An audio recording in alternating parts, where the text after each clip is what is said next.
Before we get into this video, I was on the Yu-Gi-Oh! r/Yu-Gi-Oh! And I saw this deck list, then I was curious.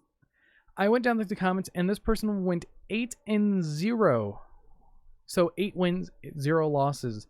And there's a couple other decks here, but let's just primarily look at this. This is Brave Prank Kids. It is running an assortment of 9 cards from the new Brave archetype, being the Aquamancer, Aquamancer Right, one of the equip spells, and Joyous of Destiny. And some notes before we get into this. The Brave token engine will summon an Omni-Negate that either Foolish Burials or Aquamancer of the Sanctuary or Rite of Artemisia plus any discard. The Brave token combo will end with Wandering Griffin Rider, Brave token, and Journey of Destiny on the field. With Draco back, Dragon Steed, Speed Spell 1, bounce any card, either to equip to a Brave token or in your hand for any discard cost that you need. This engine does have a restriction of not being able to activate effects of normal summoned monsters for the whole turn, but Prank Kids or decks that do not use any effects on normal summon will just work just fine. The biggest strength of this engine is that you can precautiously make an Omni-Negate before going into Prank Kid plays, which solves the deck's main issue of any disruption on normal summon or Ash on the link material effect ending the turn. This is especially huge in the TCG as there is currently only one Call by the Grave and no crossout designators to combat hand traps. The engine itself can have up to 7 starters into an Omni-Negate, so the deck post Brave token would have 8 answers at max instead of 1 to stop hand traps. There are many possibilities to splash Brave token in a meta potential deck in the TCG. One example is Eldritch. The standard combo can discard any Eldritch trap, and you can equip the spell and use the equip spell for Lord's effect. Also, it can make a whole deck better by putting up a monster type disruption so that the deck would not lose to back row removal. Another deck that comes to mind is Salamangreat. There are many topping OCG lists that are running 0 debug and 3 Flame Buffalo. And as a deck that loses so hard to Nibiru, running this engine might be a good shot. So what did I decide to do with this information? Let's try it in Tri-Brigade. Let's see. So let's get through the card by card. And I'm going to put all the Brave token cards right up at front so we can go over them one by one. Because it is just a total of 9 cards for this engine, and I feel like this is going to be the opposite Invoked engine. And let's just hope and see this. Let's just go through them. First up, we have Wandering Griffin Rider. During the main phase, if you control no monsters or if you control a Brave token, quick effect, special summon this card from your hand. When a card or effect is activated while you control Brave token, quick effect, you can shuffle this card into the deck, and if you do, negate the activation, and if you do that, destroy that card. So this is your walking Omni-Negate. You can summon this on your turn if you brick into it, quote unquote brick, because it's not really a brick. And if you negate a card, you could just search it back with Joyous of Destiny. Next, we have 3 Aquamancer of the Sanctuary. If you control a Brave token, special summon this card from your hand. That's not the important part. The next effect is the most important part for this. You can banish this card from your hand or graveyard. Add 1 Rite of Artemisia from your deck or graveyard to your hand. If you control a Brave token, you can place 1 field spell that specifically lists Brave token and its text from your deck face up in your field zone. You can only use each effect once per turn, which is absolutely fine. We have the main card of the deck, Rite of Artemisia. If you control no Brave token, special summon 1 Brave token, Fairy Earth, level 4, 2000 attack and defense. Then, if you do not control Journey of Destiny, you can place 1 Journey of Destiny from your deck face up in your spell and trap card zone. But the one downside to this is you cannot activate the effect of monsters on the field the turn you activate this card, except special summon monsters, which is absolutely insane in the type of game that we're in now, where majority of the decks don't really use cards that activate on normal summon. outside of a couple cards like Alistair the Invoker. So this engine really just does not like Invoked at all. And before I do anything else, before I get into the rest of the deck, I'm just going to move a few cards for you guys so we could just go down the line. After that, we have Journey of Destiny. The first time your monster equipped with a equip spell, it would be destroyed by battle each turn. It is not. But other than that, you can only use each effect of the following of Journey's Destiny once per turn. During your main phase, you can add one monster that specifically lists Brave Token in its text from your deck to your hand, then send one card from your hand to the graveyard. This is where you get your Wandering Griffin Rider. If a monster is normal or special summon, you can take one equip spell, either equip it to a Brave Token in its text. You can add it to your hand or equip it to a Brave Token. And this is a card that you're just going to search off of it. This is actually a very good card as it is a pretty much compulse. Target one card your opponent controls, return it to the hand.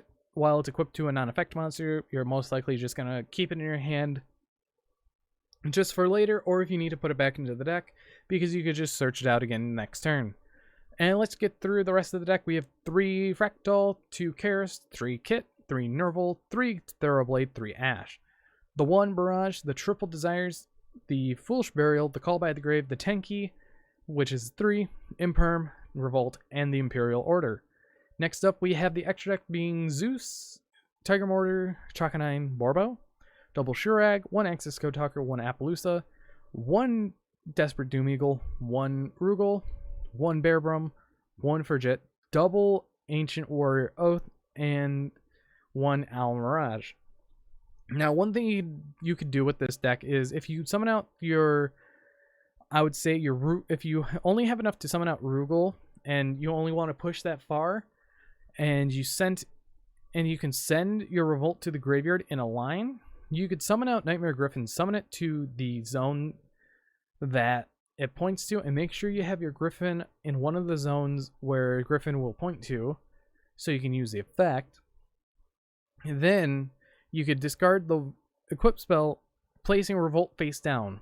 So pretty much you will have a skill drain along with a Rugal that recurs your resource, a Nightmare Griffin, which is nice, a Revolt, and whatever else. And I do have a couple replays to show you guys what the deck can do, and let's get right into it. And I have so many replays. It is right here. Combo Brave 1. So this opening hand is very powerful. You have Barrage, Aquamancer of the Sanctuary, Thoroughblade, Tenki, and Right of Armacia. We're going to fire off the Tenki, get the Fractal, use Right of Armacia, summon out the Brave token, use it to grab our Wandering Rider, and discard our Aquamancer. After that, we're going to summon out our Rider, and Journey of Destiny is going to search out our equip spell or equip it. So, one thing to note, this just needs to be in hand or graveyard to get this back. So your Aquamancer can get these back, which is quite nice. We're going to Fractal, saying Kit. Kit's going to send the Nerval, and the Nerval's going to add our Karis, activating the Zodiac Barrage, using Barrage, targeting self, getting out our Thoroughblade, discarding, drawing 1. This was when I was running Fusion of Destiny, but it didn't really work out well. But you'll see how much advantage you just generate. So we have the Bearbrum hit the field. We're going to grab the Right of Armacia, go into Appaloosa. We have 2 cards in our hands. We put back 1, and we put back 2, and we end on a Revolt with an Appaloosa and an Omni Negate, which is very strong with a backup play next turn and whatever else we can get into, because we're getting a Search, a Foolish, and a Mulligan, which is very powerful. And then finally, the second combo that we have, we open up Mediocre Hand, we open up the Right of Armacia, a Tri-Brigade, Fractal, Revolt, and a Desires. But one thing about this combo that is very absurd, we do our stuff, we get the Rider, we pitch the Revolt, because that's how much we don't care now, since we have this one Omni Negate. We're gonna get the token, we're gonna get the equip spell, we're gonna do the whole entire Tri-Brigade combo, grabbing the Kit, using Desires because we got what we need, grab a Right of Armacia, but that's okay. We're going to go for 4 for Omen. We're going to go into Furjet. Omen's going to search to get our Fractal. And then we're going to summon out a Bearbrum. We're going to go up into an Apollousa. We'll trigger both of them. Search out one. And yeah, pretty much we end on the exact same board. If I didn't pitch the Revolt, I would have had 2 Revolt set, nothing in the hand, which would be exactly the same. So we could survive against 5 effects at most. But this is 1 Omni Negate, 3 Monster Negates, and a Search Negate. So, and we got an Interruption, which is very powerful. And one thing about Draco Back that you want to do is keep it in your hand, because you can put it back with your Baron Blossom or your Bearbrum, so you can keep whatever card you search. So it's a search that's for free, because next turn you're just going to be getting it back to do the exact same thing. But overall, this new engine, it is the new Invoked engine. It is opposite Invoked, but it gets you to an Omni Negate on your second summon, and it is absolutely insane. If you open up both Aquamancer and Right, you want an Aquamancer always, so to see if your opponent has an Ash Blossom, so they shotgun it. But if you already have the Right of Armacia, that is perfect, because you could just slap it on the board, get your full combo for that, and then do what you want. Other mention of archetypes that you can run this with, you can run a Destiny Hero engine with this other engine, because they don't clash at all. If you just summon out the Griffin, that's cool, that's 1. You could Fusion Destiny to get Destroy Phoenix on the field, and you pretty much just have whatever. If your opponent just drolls you, which is absolutely fine. So if you open up both of Right and Fusion of Destiny, you are pretty much set if your opponent just drolls you, since you don't really need much else. Sure, you can definitely go back on more of the Tri-Brigade and try and do stuff there, but most of the time, just stick with what you need to do. Don't go over greedy with anything, and you will be fine. But anyways, I've been Bolt Spider. Hopefully you guys did enjoy this little showcase. But anyways, see you guys in the next video.